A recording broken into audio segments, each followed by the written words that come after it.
Yan, so isang mapagpalang araw po sa inyong lahat, mga minamahal kong kapatid sa Panginoon. So narito kaming muli ng aking pamilya sa Woodridge Heights. Isang panibagong araw na naman po. Salamat sa araw na ito. Ako po ay magbabahagi ng isang katotohanan mula sa salita ng Diyos. At ito po ay ang nalalapit na pangalawang pagbabalik ng ating Panginoong Jesus at ang pagdagit sa iglesia or the rapture of the church. So alam ko po na marami po mga sabi-sabi or mga paniniwala po pagdating po sa rapture ng church. Pero hindi ko po i-discuss yung mga paniniwala pong ito kasi merong mga Kristiyano na naniniwala sa pre-trib, mid-trib, or post-trib.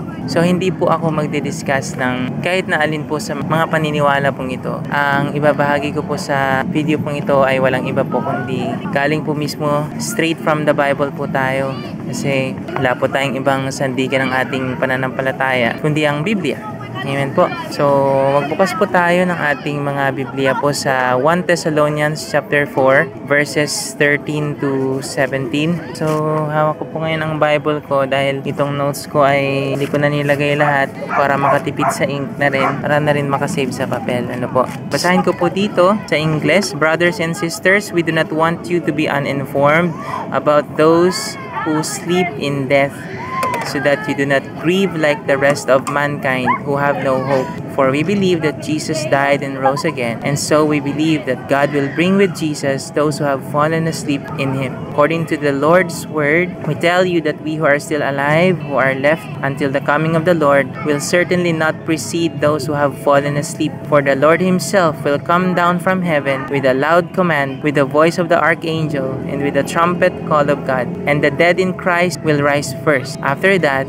we who are still alive and are left will be caught up together with them in the clouds to meet the Lord in the air. And so we will be with the Lord forever. Therefore, encourage one another with these words. So, sa buong Biblia po, dito lang po natin makikita o mababasa po ang account po na kung saan nagpapaliwanag po pagdating po sa rapture. Although yung word na rapture po, totoo po na wala po sa Biblia. Pero po yung description po na caught up in the air, that word caught up, that literally means rapture. Or sa Tagalog po yung tinatawag natin na pagdagit or pagdakot. Parang in-scoop out from down below up. So ganun po yung description ng Bible. So ang tanong, naniniwala ka ba kapatid sa rapture? Ako po sobrang naniniwala po ako sa rapture. Bakit po? Kasi po nakasulat po mismo sa salita ng Diyos sa Biblia.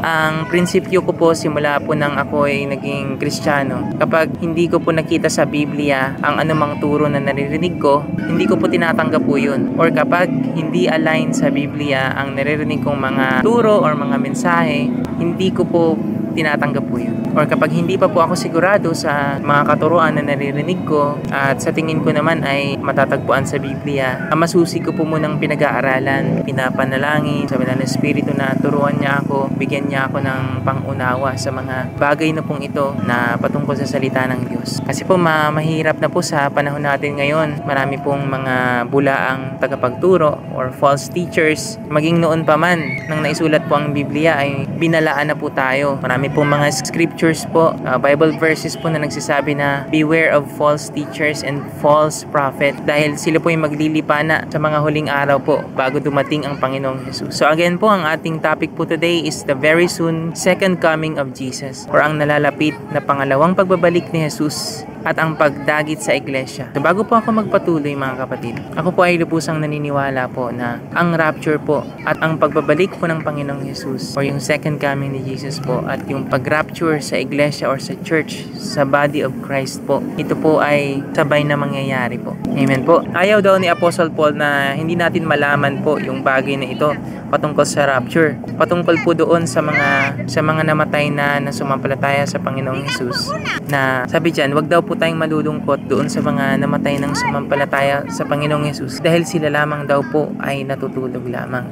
They just sleep in death, sabi sa verse 13. At wag daw po tayong malulungkot katulad ng mga unbelievers na wala talaga silang pag-asa, wala silang klaro na pananaw kung saan sila pupunta kapag sila ay namatay. Pero po tayo po na sumasampalataya sa Panginoon at nananampalataya sa kanyang salita, alam po natin yung mga bagay na ito po ay totoo. So sa mga namatay na po, nating mga sumasampalataya or mga believers ni Jesus, sila lamang daw po ay natutulog lamang. Kaya wag po tayong panghihinaan ng loob pag may mga nakikita tayong namamatay na mga believers. Kahapon lamang na napanood ko sa YouTube si Woody Bauckham, yung isa sa American preacher. Grabe din yung anointing niya, yung kanyang gift sa preaching. So, kamamatay lamang po niya the other day ago. Tapos, yung kay Charlie Kirk na talagang nangangaral ng katotohanan, siya ay binaril habang siya ay nagtuturo. So, tandaan po natin mga kapatid na ang mga believers po na namatay, sila po ay natutulog lamang.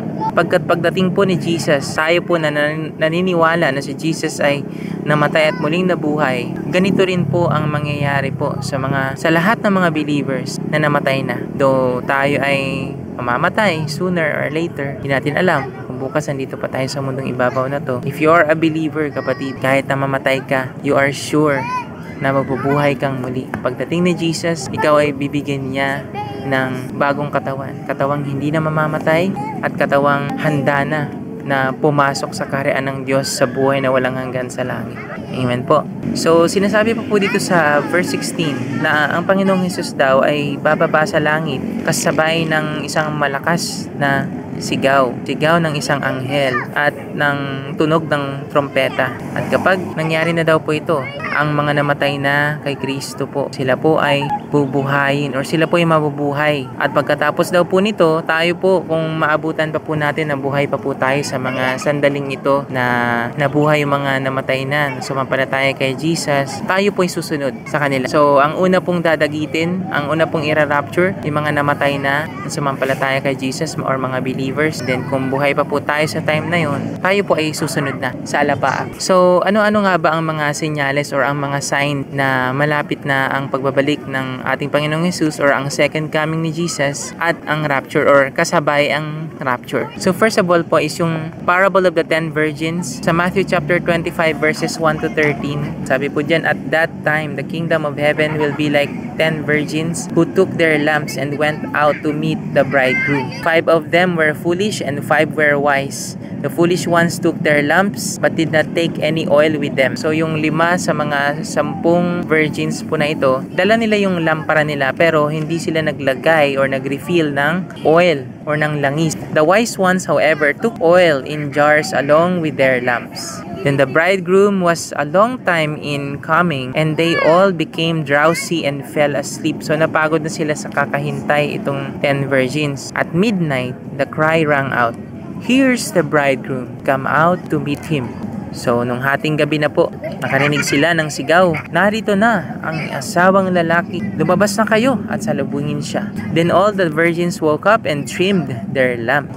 Sila ay gumising, sila ay bumangon, at kanya-kanya silang dampot ng kanilang mga lampara. The foolish ones said to the wise, "Give us some of your oil." So, yung mga foolish virgins, yung mga hindi naghanda or naglagay ng oil sa kanilang lampara, sinabi nila dun sa mga matatalinong mga virgins, "Bigyan niyo naman kami ng oil." Tapos sabi nila, "No," they replied, "there may not be enough for both us and you. Instead, go to those who sell oil and buy some for yourselves." So kumbaga, hindi po sila ready sa pagbabalik ng Panginoong Hesus. Naalala ko lang po itong parable of the 10 virgins po na ito.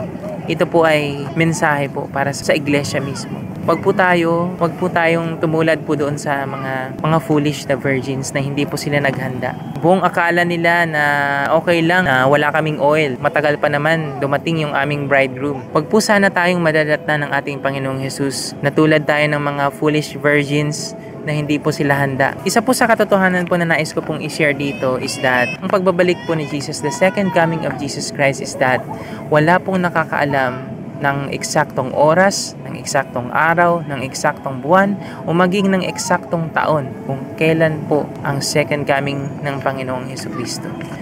Very clear po yan.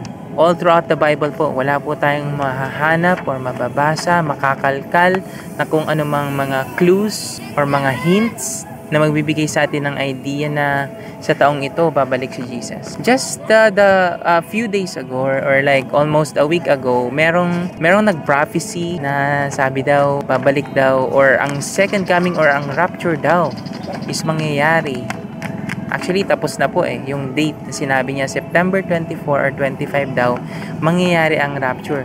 Nung unang beses ko pong nakita po yung very broad claim po na yun, yung rapture daw. Ganito sa date na to, September 24 and 25. Hindi na po ako agad naniwala. Alam niyo po kung bakit? Kasi hindi po yung tinuturo ng Bible.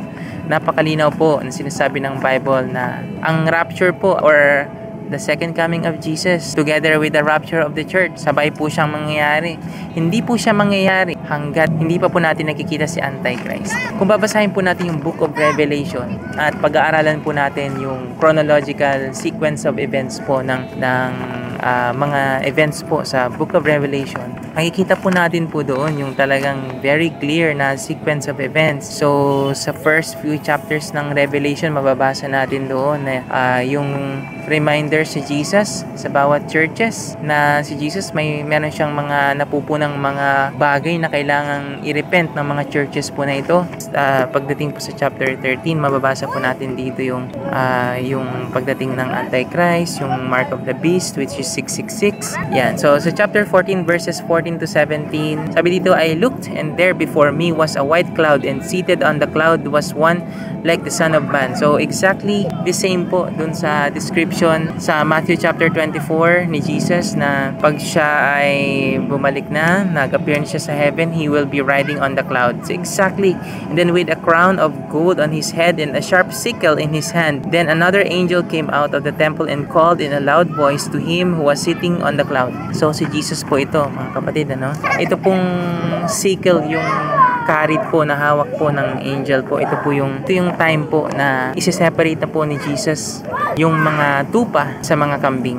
Ihihiwalay niya na po yung mga tupa sa mga kambing. Mababasa po natin yan sa Matthew chapter 25 verses 31 to, yan sabi dito, when the Son of Man comes in His glory and all the angels with Him, He will sit on His glorious throne.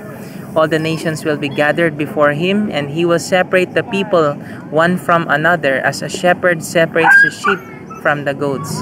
He will put the sheep on His right and the goats on His left. So paghihiwalayin na po ni Jesus, pag nangyari na po yung second coming niya, yung sa rapture of the church po, dito na po ihihiwalay ni Jesus yung mga believers sa mga unbelievers. Okay po.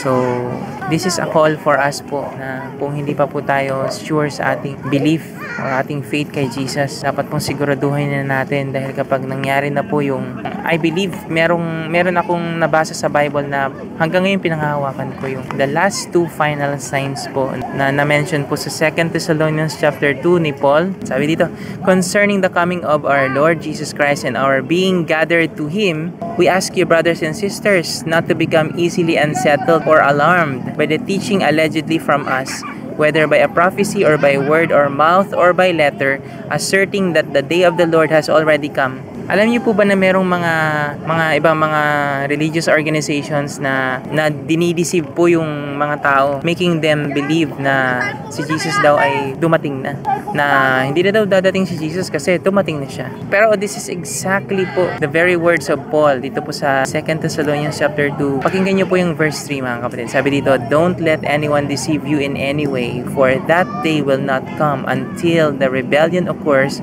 and the man of lawlessness is revealed, the man doomed to destruction. Ano po yung hindi daw po mangyayari hanggat hindi nangyayari yung rebellion, yung apostasy. Kung sinabi pong apostasy po is yung falling away, yung pagtalikod ng maraming mga Kristiyano sa pananampalataya. Yung rebellion, dati sumasampalataya sila kay Jesus, but all of a sudden hindi na sila nananampalataya. They went to becoming an unbeliever again. So ito po yung apostasy po. And then the other one po is the man of lawlessness.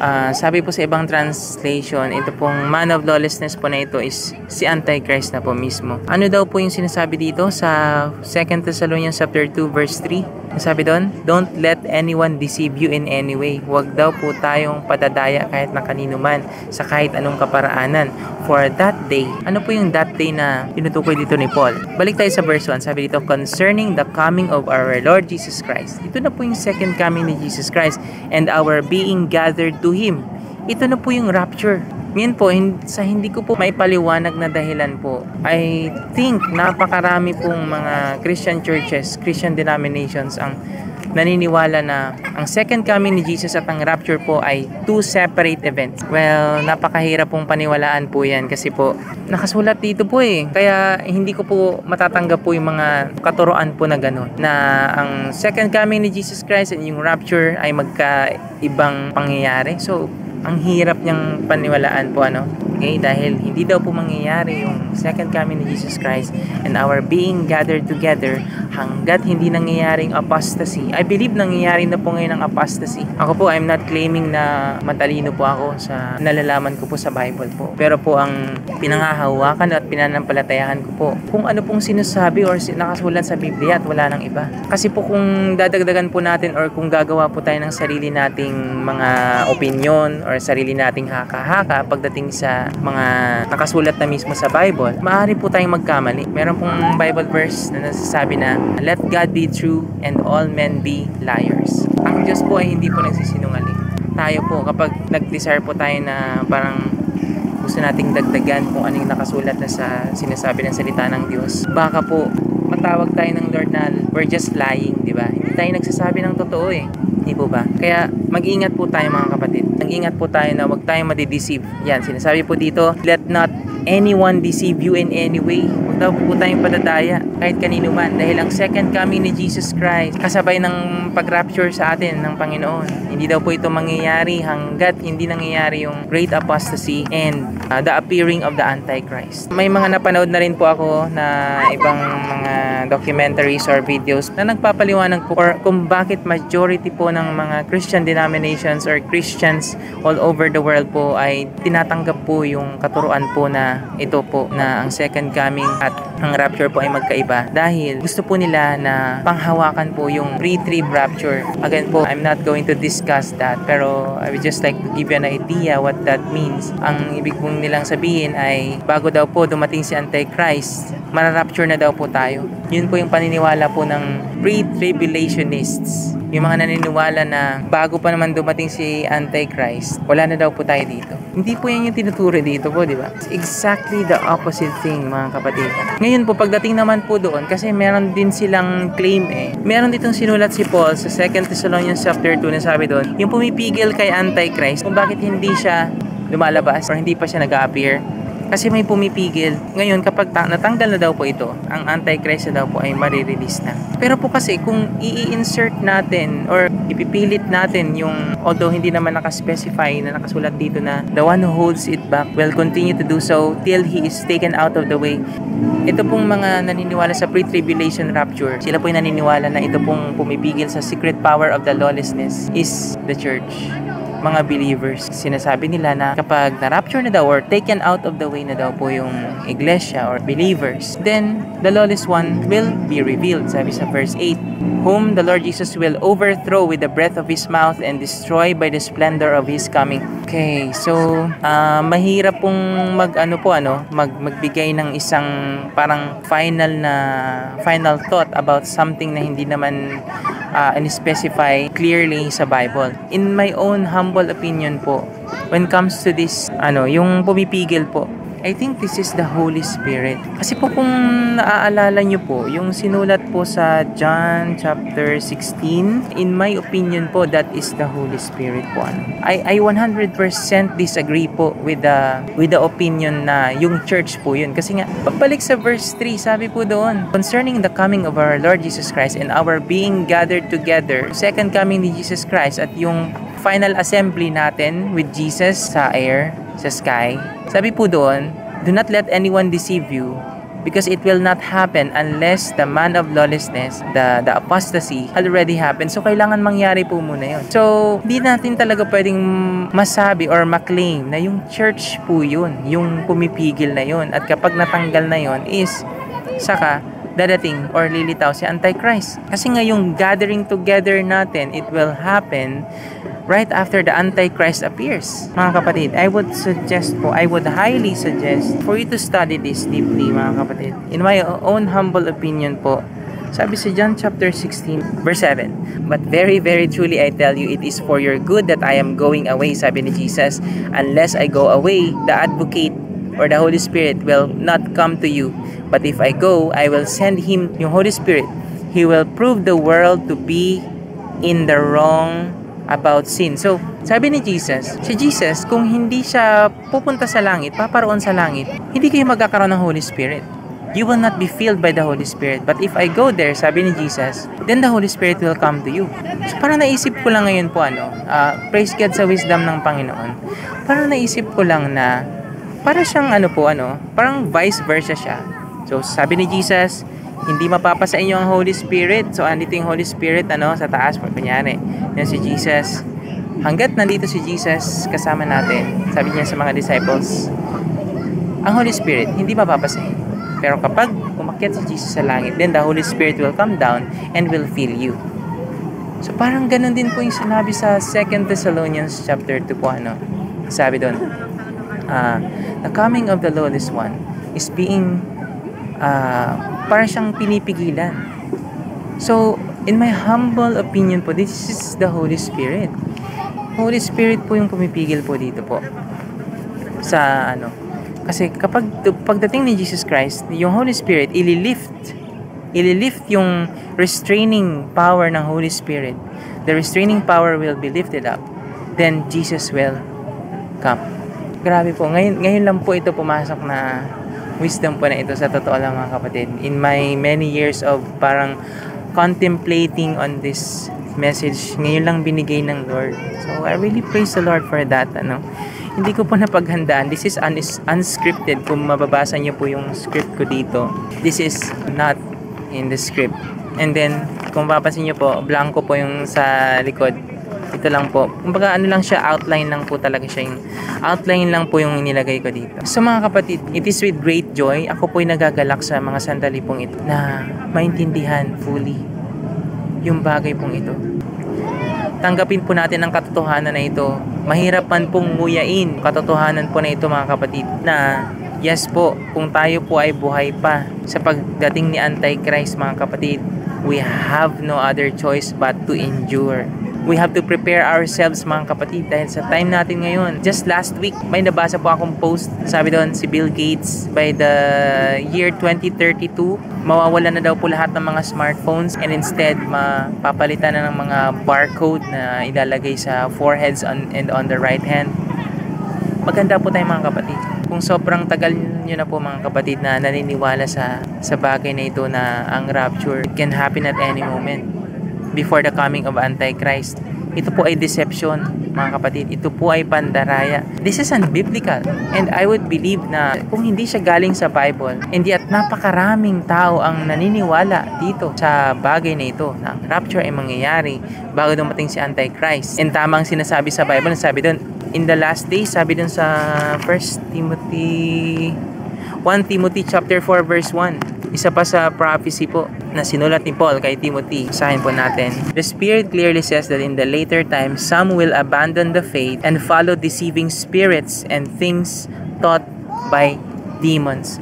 Grabe po, nakakatakot po So kung hindi po ito tinuturo ng Bible po, na ang rapture mangyayari at any moment, yung katuruan po na ang rapture mangyayari before the Antichrist, and ang second coming at ang rapture or ang gathering together ng mga believers all over the world are two separate events. Kung hindi po ito galing sa Bible mga kapatid, malinaw po na sinasabi dito na the Spirit, sabi kay Timothy ni Paul, the Spirit clearly says, so ang Holy Spirit nangungusap sa atin, that in the later times, some will abandon the faith.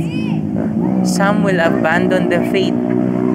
Ito na po yung apostasy and follow deceiving spirits and things taught by demons. Alam ko po mga kapatid na meron po sa inyo dyan na matagal na po kayong nananampalataya, pero hindi nyo po maatim yung katuruan na ito, na naghahanap kayo ng kasagutan, naghahanap kayo ng kalinawan patungkol po sa rapture and the second coming of our Lord Jesus Christ. I'll give you some ending message po. First of all po, itong message about rapture and the second coming of the Lord, which yung title ko po, The Very Soon Second Coming of Jesus.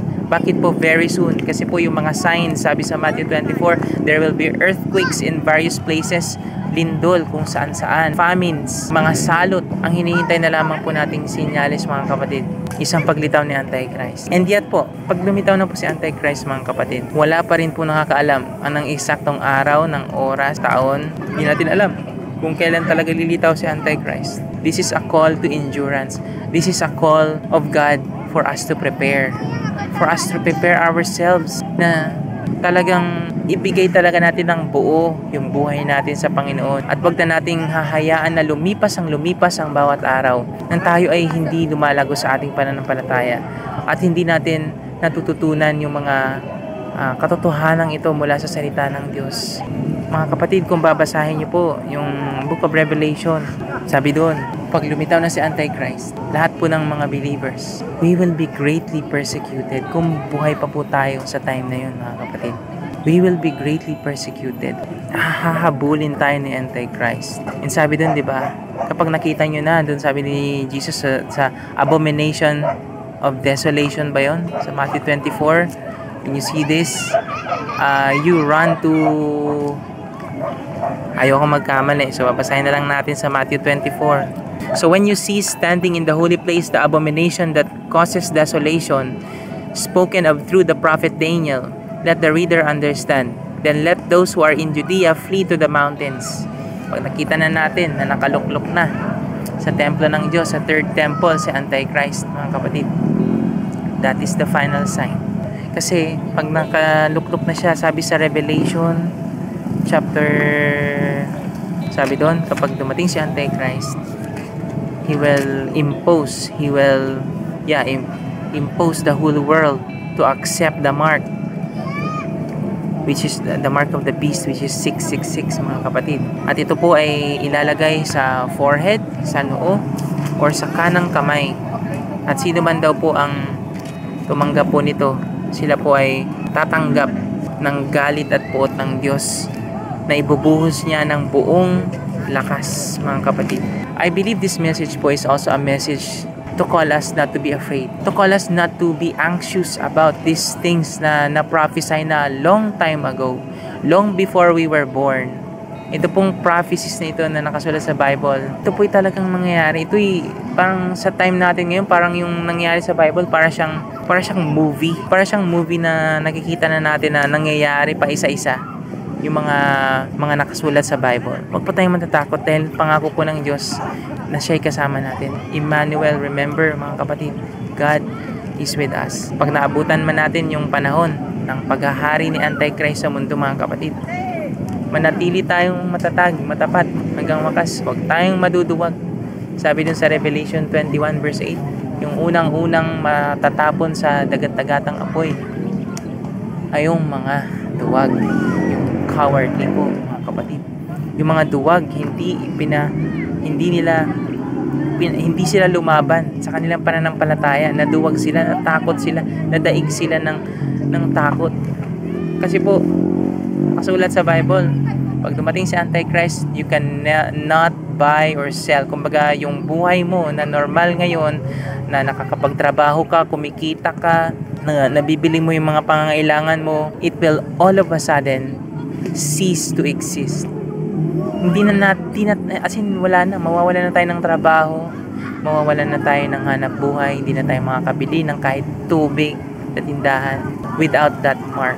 Malapit na po mangyari ito dahil sa nakikita nating advancement ng teknolohiya ngayon, yung pag-usbong ng AI, yung artificial intelligence, mga kapatid. Parang sinasabi ng mga expert na yung AI, once na nawalan siya ng parang restrictions, para siyang superpower.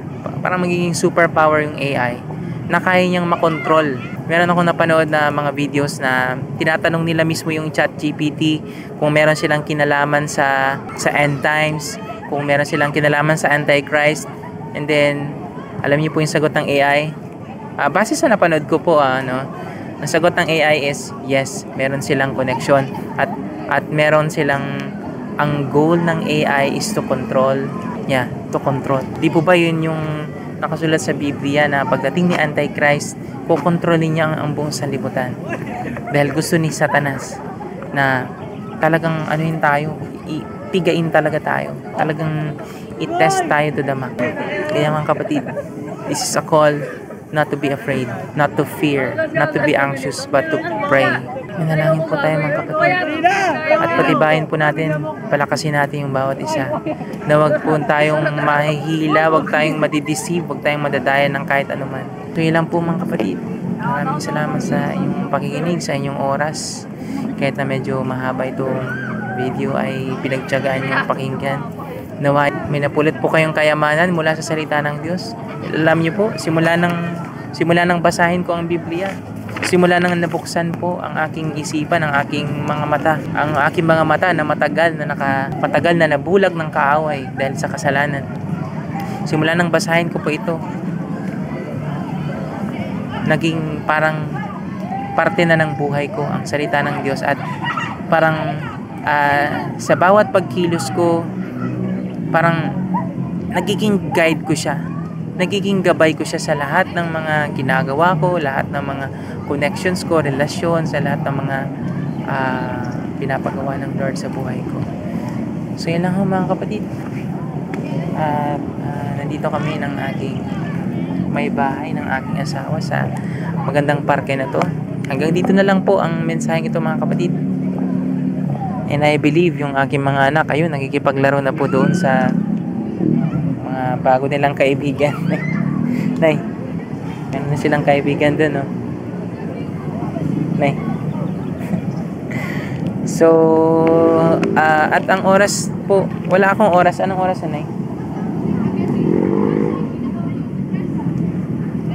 Anong oras na? 5:21. Ang oras po ay 5:21 na. So kailangan na naming umuwi dahil wala po kaming dalang ilaw. So hanggang dito na lang mga kapatid. I pray na patuloy lang po tayo sa paglago sa ating pananampalataya. Please like and share this video mga kapatid. This is the only way na matutulungan nyo po ako na ma-share yung message po na ito to as many Christians, to as many believers out there na naghahanap ng katotohanan patungkol sa the very soon second coming of our Lord Jesus Christ and our being raptured together. So God bless you po mga kapatid. Walain po kayo ng Diyos, and mahal ko po kayong lahat. Ginagawa ko po lahat ng ito hindi para may angat yung sarili ko, kundi para may bahagi po ang nag-iisang salita ng Diyos. Sabi sa Bible, ang salita ng Diyos ay mag-i-endure. Sabi po dito sa Bible ko, nasulat ko dito. The grass withers and the flowers fall, but the word of God endures forever. Isaiah 40 verse 8. The word of God will endure forever. Kahit na wala na ako dito sa mundong ibabaw na to, matay naman ako or lisanin ko man ang mundong ito, the word of God will still endure forever. Kaya ang iniiwanan ko sa inyo mga kapatid ay ang salita ng ating